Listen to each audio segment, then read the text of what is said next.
Today on the Roundhouse, we have an exclusive. We're helping to launch the Bring Back Nickel Plate 757 campaign. All aboard!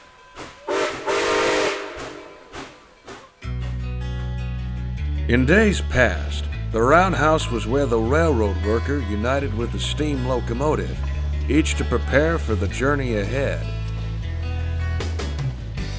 Today, it's where we examine the history, the industry, the machines, the hobby, and the passion behind railroading. News, interviews, stories, and more. So climb aboard. This is The Roundhouse.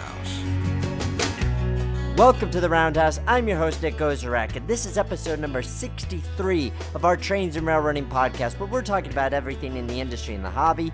You name it, and we discuss it. And today I am joined by Dwayne Fuehring. He is the vice president of the Mad River and Nickel Plate Railroad Museum, which is embarking on a mission to bring Nickel Plate Berkshire, number 757, back from the Railroad Museum of Pennsylvania to the city of Bellevue, Ohio, to be part of their collection. Dwayne, thank you so much for joining us on the show. Hello, Nick. It's good to be with you. Glad to have you on the show. This is a pretty exciting campaign. Before we get to talking about the locomotive specifically, what is the history behind the Mad River and Nickel Plate Railroad Museum? The best way to answer that is to start with, I guess, why we have a museum here. Of course, the Mad River and Lake Erie Railroad was the first railroad chartered in Ohio, and it was built to connect Lake Erie with the Ohio River. Started in the 1830s, started out of Sandusky, the lake port of Sandusky, and worked its way south. And the first town it came to after it left Sandusky was 16 miles away, is a town by the name of Amston Corners. The chief engineer that was building the railroad was a guy by the name of John Bell. When he got to Amston's Corners and decided to build a station here, he conveniently named the station Bellevue. So in most cases, that signifies a beautiful view. Well, I know you've been here, Nick, and there's really not a whole lot to look at around here. The name is a little suspect. But anyways, that was the first rail passenger service in the state of Ohio, was Sandusky to Bellevue. So that pretty much put this town on the map, literally. Given the proximity between Cleveland and Toledo, we garnered a lot of other railroads that come through the town. We ended up having the Lakeshore Michigan Southern, the Wheeling and Lake Erie built through here, the Pennsylvania Railroad came through here. We had a interurban line, the Lakeshore Electric came through Bellevue, and of course the Nickel Plate. The Nickel Plate chose Bellevue as a major division point because we were right in the middle of Chicago and Buffalo. Bellevue becomes the largest classification terminal on the Nickel Plate when it's all said and done, and the town has been affected by that decision ever since. Now we're the largest classification yard on NS and the second largest classification yard in the country. So it's really no surprise that there's a museum here, and quite frankly, it's a little surprising that it's only been here for 41 years. But only 41 years is a very good history to have, and when a lot of rail fans think of Ohio in general who aren't from the area, they probably are thinking of hot spots like Fostoria, but from what I've seen and experienced, you guys are where the action's really at, and Fostoria doesn't have a museum with a collection quite like yours. Yeah, Fostoria is a nice hotspot because you've got the B&O and the C&O and the Nickel Plate all come together. We're strictly NS traffic through here, through Bellevue now. All those railroads I mentioned before have all become NS. We've got a lot of history here as one of the firsts. And your collection demonstrates that you have a replica of the first locomotive to go through Bellevue. You have the first dome car built in the U.S., just to name a few of the artifacts that stuck out in my mind when I was walking your grounds. Really well presented, especially for the space that you have to work with. So in 1972, a local pharmacist by the name of Gene Leonard. He was a local historian of our area. He starts the Mad River and Nickel Plate Railroad Society. And basically it was started as railroaders, rail fans, and local historians. It was kind of a club. They would get together, show off pictures, tell stories, and I think they were somewhat building an archive of the local history. One thing led to another, and after a couple of years, they acquired a wooden wheeling and Lake Erie caboose to display some of these artifacts and to meet in. And as people got involved, they decided to open a museum. So the society was able to get a piece of property from the railroad. That piece of property abutted a vacant city lot. And the city offered that property to us as well. And they began to construct a museum. And in 1976, the museum opened as a community bicentennial project. We opened with just a shell of a depot that we had moved from Curtis, Ohio, which is 40 miles west of here, and one caboose and 5 freight cars. And what is the size of your collection now? Now we're at right around 50 pieces. That kind of fluctuates from give or take a piece or two every year, but we're about 50 pieces. We're 10 acres of property, and we've got 5 buildings on the property. Let's now look at the Burke. What is the history of 757, and how did it almost find its home in Bellevue about 50 years ago? Well, 757 was built in August of 1944 by the Lima Locomotive Works in Lima, Ohio, for the Nickel Plate Road. And all the information that I've gathered up on it shows that the locomotive primarily worked west of Bellevue. This locomotive wasn't equipped with automatic train stops, so it didn't go into Chicago as far as I know, but a lot of the photographic evidence we have shows that it worked Bellevue to Fort Wayne quite a bit. Last run was on June 15th of 1958. At that time, the locomotive was serviced at the Bellevue Roundhouse after the last run, and it, along with a lot of its sisters, were stored serviceable for quite some time. There's photographic evidence that at least 3 Berkshires set by the Bellevue Roundhouse the next winter with a full tender of coal. In 1958, when they were dieselizing, we had a slow economy, and the Nickel Plate kind of envisioned that if business picked up, they might have to fire these Berks back up. Well, that never ended up happening. The locomotive, I think, was officially retired around 1960-61, and at that time, the railroad was designating steam engines for important communities along the line, and 757 was designated to be Bellevue's locomotive. Unfortunately, we didn't have a museum here at that time, and we picked up a lot of newspaper articles about it, but the information is kind of vague as to why a display site wasn't built. Apparently they couldn't raise the money, and the city didn't want to use public funds. Needless to say, the locomotive sat here in storage till 1966. And at that time, the N&W was the controlling railroad in Bellevue, and it was to the point where they just wanted to get it off the property. So it was shipped off to the Railroad Museum of Pennsylvania, and it's been there for the last 50 years now. Now you want to get it back. What is the significance, both to your museum and to the region that you're in, of bringing this locomotive back home? Well, as far as our museum goes, considering we were the largest classification terminal of the Nickel Plate, that ended up translating to our museum having the biggest collection of Nickel Plate artifacts and equipment anywhere. I don't think there's anywhere else you can go see as much Nickel Plate stuff as we have. That being said, we've never been able to get a Nickel Plate steam locomotive, or any conventional steam locomotive for that matter. So with a collection like we have, a Berkshire is definitely a void that the Berkshires were somewhat the image of the nickel plate. That's what they were known for is those locomotives. Having the locomotive here, that it ran out of Bellevue and was part of the nickel plate, that means a great deal to this collection. And the fact that when people think of nickel plate Berkshire, to address the elephant in the room, of course, they think of nickel plate 765, which has been a great ambassador, not just for the railroad, but for mainline steam in general.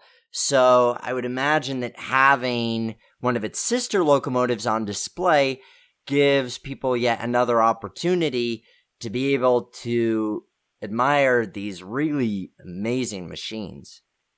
Oh, certainly. 765 going through Bellevue several times during its career.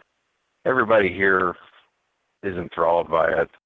We're losing a lot of the people that used to work for the nickel plate in this town, but there's an awful lot of people remember what we used to be. The nickel plate is still a very important name in the community. What is it going to take to move the locomotive from its current home in Eastern PA to your museum, both in terms of resources, transportation, financially? What's it looking like? Well, when we embarked on this effort this time around, we tried this once in 1981. It didn't work out, but the timing was off. When we decided to do this again a couple of years ago, our museum has not been in large equipment movements in a long time. So we had to call upon some of our friends. We reached out to Danny Faluda, which is, he moved the 1309 out of Baltimore. And we've also reached out to Zach Hall, who along with others, moved the 2100 from Tacoma, Washington to Cleveland. And another fellow that we've been dealing with a lot is Rick Rollins. He's done a lot of flat car moves, mainly with smaller locomotives. Those were kind of our core people that we brought in for the movement preparations. We've studied the move several different ways. The biggest obstacle we have is that section of the main line that runs to Harrisburg that comes off the Strasburg interchange is electrified. It is owned by Amtrak, but NS has freight rights. But with the electrification, it's not as easy as just putting a locomotive on a flat car. We cannot make the clearance restrictions without actually disassembling the locomotive. There's not a deep well flat car we can put the whole locomotive on it and get under the wires.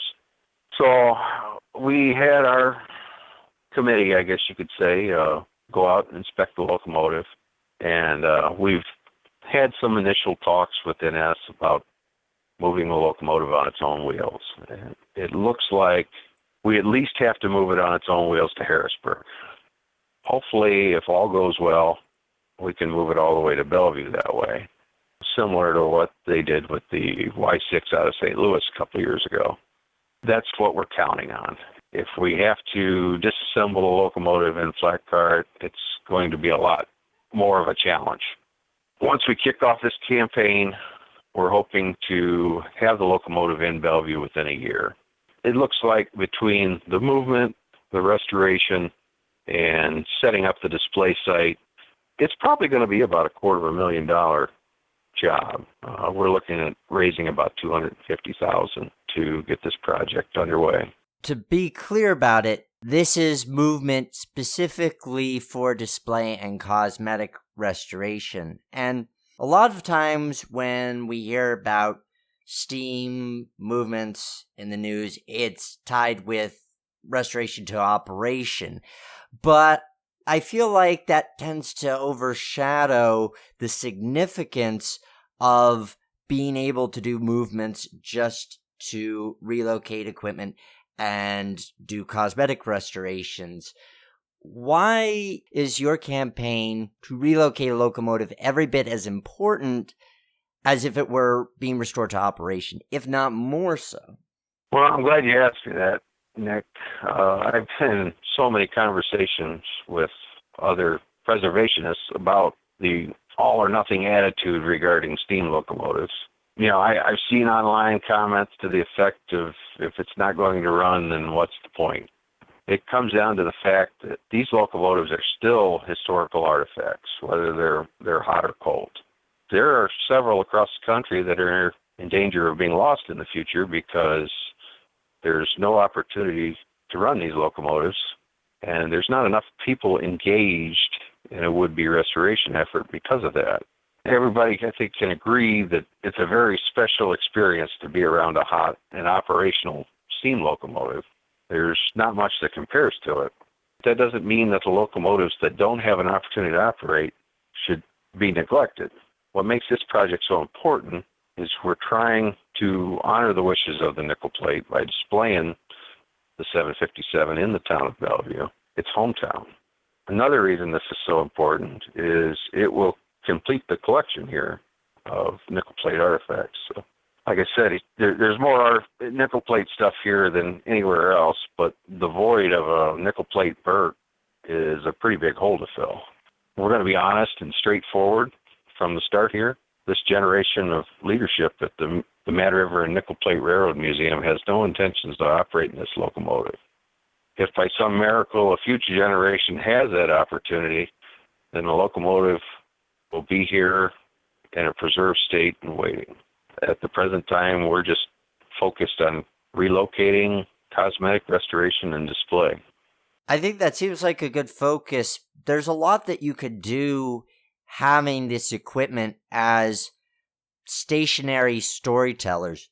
Well, certainly, we have a Christmas event where we do, it's the only operational event we have, and we do short little caboose rides. There's something special about Christmas time and trains. There always will be, I guess. The locomotive, when it's all said and done, we're hoping to display it in the same area that we do these caboose runs.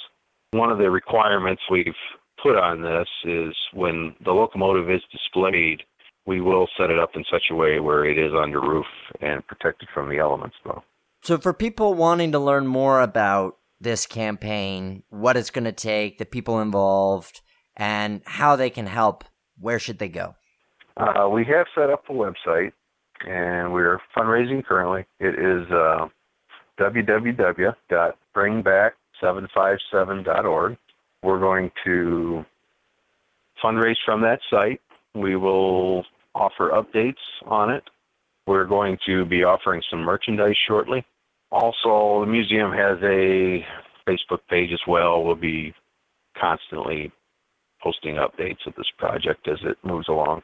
But right now, we have a pretty good team of people to relocate the locomotive. It's just going to take quite a bit of funding to make it happen. Last question for you, Dwayne. It's my understanding that your time with the museum and your history with it runs in the family because your dad was a very large part in the development of the museum. How do you think he would feel seeing this campaign succeed? Oh, he would be elated. I know he tried back in 81. He started a campaign. It was more or less a letter writing campaign with the local paper and the Nickel Plate Historical Society. And, our museum and those two other entities, they tried to join forces and convince people to write letters and apply pressure to the museum at the time. And it didn't work out so well. The timing was not right. The Museum of Pennsylvania, the Railroad Museum of Pennsylvania, was not ready to let the artifact go at the time. And I know he spent, several years working out trade scenarios in his head and trying to think how he could make it work. It just never came to fruition. Now we finally have the opportunity to do this. It's pretty exciting to think about.